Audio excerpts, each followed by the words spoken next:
ಅಕ್ಕ ಮಹಾದೇವಿ ನನ್ನಯ್ಯ ಆದರ್ಶ.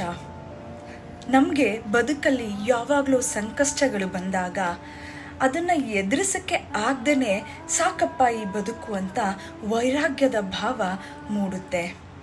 ಆದರೆ ಅಕ್ಕನಿಗೆ ಕೌಶಿಕ ಮಹಾರಾಜನ ಪಟ್ಟದರಸಿಯಾಗಿ ಮೆರೆಯುವ ಎಲ್ಲ ಅವಕಾಶಗಳಿದ್ದಾಗೂ ಕೂಡ ಈ ಬದುಕಿನ ಭೋಗ ವೈಭೋಗಗಳು ಬೇಡ ಅಂತ ಹೇಳಿ ವೈರಾಗ್ಯದ ಮೂರ್ತಿಯಾದಲ್ಲ, ಅದು ಅಕ್ಕ ಮಹಾದೇವಿಯ ಶ್ರೇಷ್ಠ ವ್ಯಕ್ತಿತ್ವ. ಬರಹಗಾರರೊಬ್ಬರು ಹೇಳ್ತಾರೆ, ಅಕ್ಕ ಮಹಾದೇವಿಯ ರೂಪ ಲಾವಣ್ಯ ಹೇಗಿತ್ತು ಅಂದರೆ, ಒಂದು ತಕ್ಕಡಿಯೊಳಗೆ ಸಾವಿರಾರು ನಕ್ಷತ್ರಗಳನ್ನ ಇಟ್ಟು ಇನ್ನೊಂದು ತಕ್ಕಡಿಯೊಳಗೆ ಅಕ್ಕನನ್ನು ಕೂಡಿಸಿದ್ರೆ ನಕ್ಷತ್ರಗಳ ಹೊಳಪಕ್ಕಿಂತಲೂ ಅಕ್ಕ ಆಕರ್ಷಣೀಯವಾಗಿದ್ಲು ಅಂತ.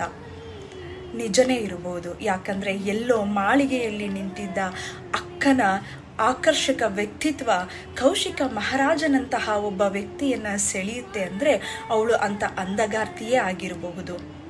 ಅದೇ ನಮ್ಮಂಥವರಾಗಿದ್ದರೆ ಯಾರಾದರೂ ನೀವು ತುಂಬ ಚೆನ್ನಾಗಿ ಕಾಣಿಸ್ತಾ ಇದ್ದೀರಿ ಅಂದರೆ 100 ಸರಿ ನಮ್ಮನ್ನು ನಾವು ಕನ್ನಡಿಯೊಳಗೆ ನೋಡ್ಕೊಳ್ತೇವೆ.